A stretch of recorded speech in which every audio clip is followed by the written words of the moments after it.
Hello friends, good afternoon. কেমন আছো তোমরা সবাই? আশা করছি সবাই খুব ভালো আছো, সুস্থ আছো। আমিও খুব ভালো আছি।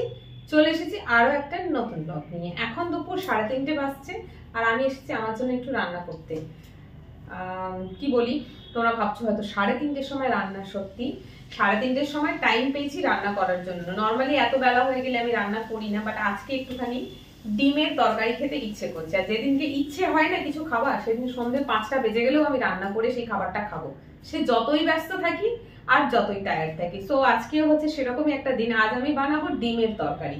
ডিমের তরকারিটা কিরকম ভাবে করবো জানো তো? তোমরা ডিমের ঝোল করো, গোটা ডিমের সিদ্ধ করে ঝোল করো। অনেকে আছে ডিমের অমলেট করে করে। আজকে আমি ডিমের পোচ দিয়ে ডিমের ঝোল বানাবো। ঝোলও ঠিক না, একটু শুকনো শুকনো মতনই তরকারিটা হবে, ঝোল নয়। তো বানাচ্ছি আজকে ডিমের পোচ দিয়ে ডিমের তরকারি। সাথে থাকো, দেখতে থাকো কিভাবে বানাচ্ছি। খুব সহজেই কিন্তু রান্নাটা হয়ে যায়, একেবারেই ইজি প্রসেস আর ঝটপট হয়ে যায়। আর ঝটপট হয়ে যায় বলেই আজকে আমি এই মানে ডিমের ঝোল বানাবার ইয়েটা ভাবলাম যে চলো তোমাদের সাথেও শেয়ার করি, তোমাদেরও হেল্প হয়ে যাবে। আমার মতন অনেকেই আছো যারা এরকমই ব্যস্ত থাকো যে রান্না করার সময় পাও না। তো আজকে আমি 4টে ডিম দিয়ে ডিমের তরকারিটা বানাবো। তো দেখো এখানে খুব ইজি প্রসেস, মানে এত ইজি যে বলার মতন না। দেখতে থাকো। তো আমি এখানে কড়াইতে দিয়ে দিয়েছি, দাঁড়া 1 মিনিটটা সরিয়ে দিই।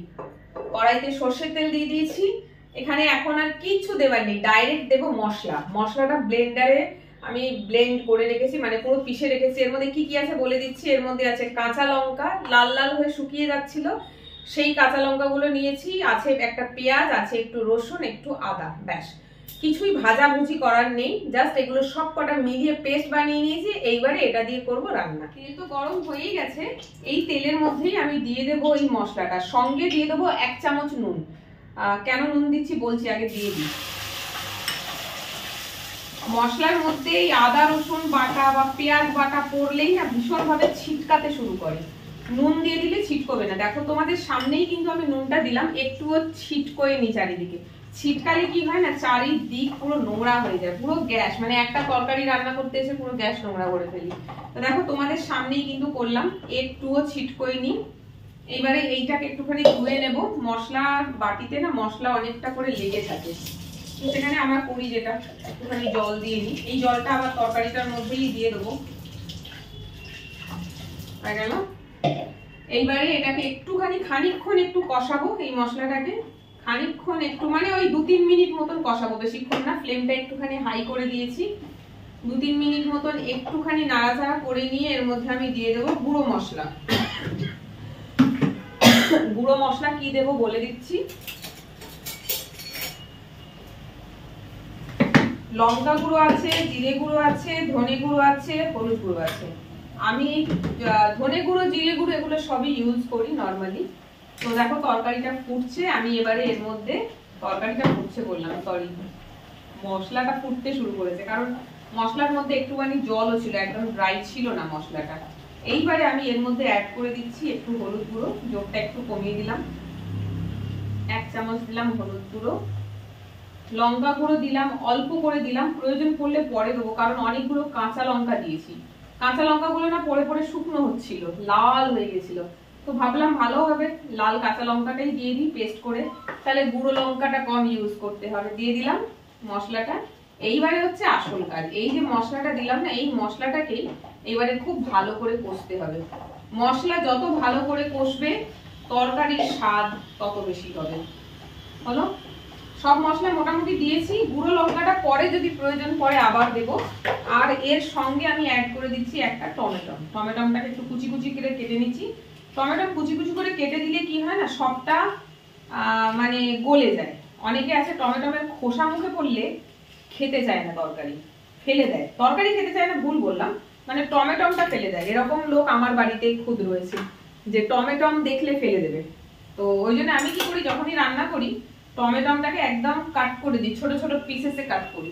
তাহলে সুবিধা কি হয়, টমেটোটা পুরো ঘেটে গেল, ফেলার জন্য কিছু রইল না। এই যে দেখো ছোট ছোট টুকরো করেছি, এবারে আমি এর মধ্যে দিয়ে দিলাম।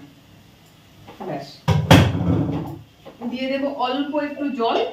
এবারে এই মশলাটাকে একটু 5 থেকে 6 মিনিট মতন আমি একটু কষাবো। এতেই একটুখানি সময় লাগবে আর কি। প্রায় 7 থেকে 8 মিনিট মশলাটাকে কষালাম। আর মশলাটা খুব ভালো মতন করে ভাজা হয়ে গেলে না দেখবে মশলা থেকে খুব সুন্দর একটা গন্ধ আসে, সেই গন্ধটা আসা শুরু হয়ে গেছে আর মশলা থেকে একটু তেল ছাড়ছে, তার মানে মশলা কষানো হয়ে গেছে। এইবারে আমি এর মধ্যে অ্যাড করে দেবো একটু জল, খুব বেশি জল দেবো না কারণ আমি বলেছি আমি এটা ডিমের ঝোল বানাচ্ছি না, তো প্রয়োজন মতন দিয়ে দিলাম একটু জল, যতটা ঝোল বানাতে চাইবো ঠিক ততটাই জল দেব, দিলাম। এই সময় একটুখানি নুনটা দেখে নেবো তরকারিতে নুন ঠিক আছে কিনা, একদম পারফেক্ট। দাঁড়াও আমি হাতটা ধুয়ে নিই। নাও যেটা করবো সেটা হচ্ছে এর মধ্যে একটুখানি গরম মশলা অ্যাড করে দেবো, এখন না দিলে পরে আর গরম মশলা দিতে পারবো না। তো আমি এখানে এভারেস্টের পুরো যে গরম মশলা সেটা অ্যাড করছি, বেশি না 1 চামচ মতন দিয়ে দিলাম। দিয়ে গরম মশলাটাকে খুব ভালো করে এর মধ্যে মিলিয়ে দেবো, দিয়ে এটাকে চাপা দিয়ে দিচ্ছি। যেই একটুখানি ফুটে উঠবে তখনই আমি এর মধ্যে ডিমটা অ্যাড করে দেবো। ডিমটা কিভাবে অ্যাড করছি সবটাই তোমাদেরকে দেখাবো, তো 2-3 মিনিট একটু সময় দিই, হাই ফ্লেম করে দিচ্ছি। এটা ফুটে উঠলেই আমি ডিমটা, তরকারিটা ফুটে উঠেছে, জোরটা কমিয়ে দিলাম, দিয়ে লিডটা খুলছি।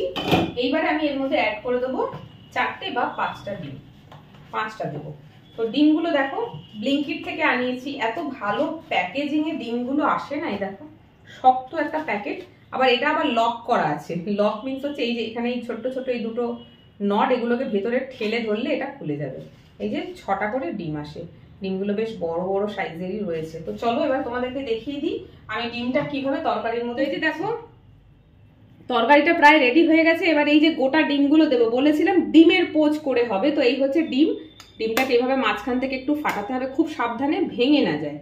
এবারে ডিমটা ফাটিয়ে এরকম গোটা গোটা ডিম এর মধ্যে আমি ছেড়ে দেবো। এইটা দেওয়াটাই হচ্ছে মেন, ভেঙে গেলে হবে, কুসুমটা ভেঙে গেলে হবে না, কুসুমটাকে গোটা রাখতে হবে। তরকারিটা বেশ অনেকটা আছে, তো ডিমটা আমি একটু বেশিই দিয়ে দেবো। খুব সাবধানে, ডিমের খোসা যেন আবার এতে না পড়ে যায়, এটা একটুখানি দেখে দেবে। তো মশলার পরিমাণটা যেহেতু বেশি, তরকারিটাও বেশি হয়ে গেছে, তো আমি 6টা ডিমই রান্না করে দিচ্ছি। দেখো কটা দিলাম, 5টা আর 1টা, 6টা, ব্যাস আর কিচ্ছু করার নেই। এই হয়ে গেল। এইবারে আমি গ্যাসের ফ্লেমটা একটুখানি বাড়িয়ে দেব, দিয়ে লিড চাপা দিয়ে দেবো। এটা 5 মিনিট মতন এইভাবে কুক করব, দিলেই কিন্তু আমার ডিমের পোচের যে ঝোল সেটা রেডি হয়ে যাবে। রেডি, বেশিক্ষণ সময় লাগেনি, এই 6 থেকে 7 মিনিট মতন, ঠিক আছে। তো এই যে দেখো ডিমের পোচগুলো সব ঠিক যেরকম ডিমের পোচ হয় ঠিক সেই রকম ভাবেই তাল হয়ে গেছে। আর এই যে তরকারিটা দেখতে পাচ্ছ ঝোল একদম ঠিক যেরকম আমি ঝোল চেয়েছিলাম সেরকমই রয়েছে। এই যে এটা কিন্তু পরে ঠান্ডা হলে শুকিয়ে যাবে। তো ফাইনালি আমার তরকারি কিন্তু রেডি। এবারে আমি সার্ভ করব খাবার। গ্যাসটা দিলাম নিভিয়ে, আর এই যে দেখো ভাত রেডি করা হয়ে গেছে। আর এখান থেকে তরকারি আমি তুলে নিচ্ছি। তরকারি 2টো ডিম নেব, বানিয়েছি তো 6খানা, কারণ তরকারির পরিমাণটা বেশি হয়ে গেছিল। তরকারির পরিমাণটা ভুল বলছি, মানে সব ঝোলটা যেটা করেছি না মশলা দিয়ে, সেটা একটু পরিমাণে বেশি হয়ে গেছিল। তো এর মধ্যে 6খানা ডিম দেওয়া যেতেই পারে, যদি মশলাটা ঝোলটা কম হতো তাহলে 6টা ডিমেতে আটতো না। তো এই হলো আমার আজকে রান্না। আগামী 2-3 দিন আমার চলে যাবে। 6টা ডিম তো 2টো করে ডিম খেলে আগামী 2-3 দিন আমার আরামসে চলে যাবে। আর একটা কথা বলে দিই, সেটা হচ্ছে শুরুতে আমি গরম মশলাটা জলের মধ্যে দিয়ে দিয়েছিলাম। নর্মালি তরকারি হয়ে গেলে তারপরে গরম মশলা দেওয়া হয়। আমি আগে গরম মশলা দিলাম কেন বলতো, কারণ ডিম দেওয়ার পর গরম মশলা দিলে গরম মশলাটা ভালো করে মিলিয়ে দেওয়া যাবে না, সব ডিমের ওপরই রয়ে যাবে, যেটা মুখে লাগবে ভীষণভাবে, সেই জন্য আমি আগে দিয়ে দিয়েছিলাম। তো এই যে দেখো রেডি। এবার আমি তোমাদেরকে একটুখানি খেয়ে দেখাই স্বাদটা কেমন হয়েছে, সেটা তো বলতে হবে, খাওয়াতে তো পারবো না, কিছু করার নেই। যাই হোক, আধা ঘন্টার মধ্যে কিন্তু এই ডিমের তরকারি হয়ে যায়। এটা আমি ভিডিও করছি বলে আমার একটু সময় লেগে গেল। নর্মালি ভিডিও না করে যদি রান্নাটা বানাই না, 20 মিনিটের মধ্যে কিন্তু এই তরকারি রেডি হয়ে যায়। তো এই যে একগাল খেয়ে বলি,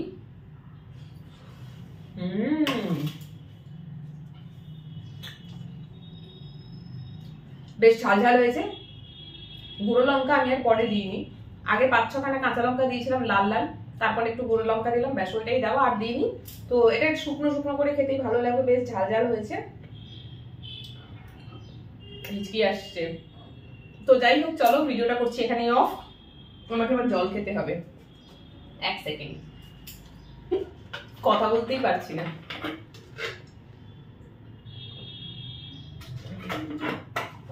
প্রায় 4টে বাজতে যাচ্ছে, আমার খেতে অনেকটাই লেট হয়ে গেল এই তরকারি বানাবার চক্করে। তো আর বেশি দেরি করব না, খেয়ে নি।